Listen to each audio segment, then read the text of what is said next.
Hello అండి అందరికీ ఈరోజు మనం మంచి రెసిపీని చేద్దాం రండి. హెయిర్ గ్రోత్కి కానీ కంటి చూపుకి కానీ ఈ పొడి చేసుకొని తింటే చాలా బాగా ఉపయోగపడుతుంది.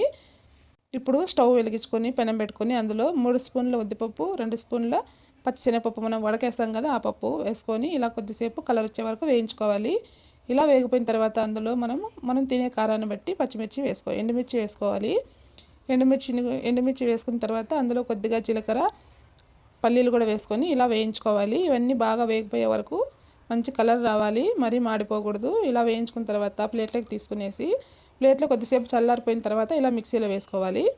ఇలా మిక్సీలో వేసుకొని తగినంత సాల్ట్ వేసుకుందాం. సాల్ట్ వేసుకొని ఇప్పుడు మెత్తటి పౌడర్ లాగా మిక్సీ పట్టుకొని పక్కన పెట్టుకున్న తర్వాత ఇప్పుడు అదే ప్యాన్లో కరివేపాకు బాగా వాటర్లో వేసి క్లీన్ చేసిన తర్వాత ఇలా పెనంలో వేసుకొని వేయించుకోవాలి.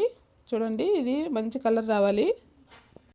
ఇలా బాగా కలర్ వచ్చే వరకు వేయించుకున్న తర్వాత ఒక ప్లేట్లోకి తీసి పక్కన ఉంచుకుందాం. ప్లీజ్ వీడియో చూసి లైక్ చేసి సబ్స్క్రైబ్ చేసుకోండి. మన ఛానల్లో ఇంకా మంచి స్నాక్స్ రెసిపీస్ అన్నీ ఉన్నాయి, ఒకసారి చూసి సబ్స్క్రైబ్ చేసుకోండి. చూడండి, ఇలా క్రిస్పీగా వేయించుకోవాలి. ఇలా వేయించుకున్న తర్వాత మనం ముందుగా పౌడర్ కొట్టి పెట్టుకున్నాం కదా మిక్సీలో, ఆ పౌడర్లో ఈ కరివేపాకు కొంచెం వేసుకొని మిక్సీ పట్టుకోవాలి. మంచి పౌడర్ లాగా మెత్తగా పట్టుకోవాలి.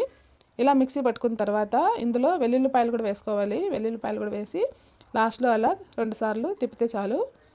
చూడండి, వేడి రైస్లోకి కొద్దిగా నెయ్యి వేసుకొని తింటే చాలు, చాలా బాగుంటుంది.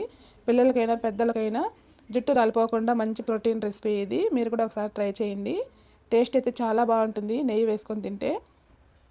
మన ఛానల్ని సబ్స్క్రైబ్ చేసుకొని సపోర్ట్ చేయండి. ప్లీజ్ లైక్ చేయండి. ఇంకా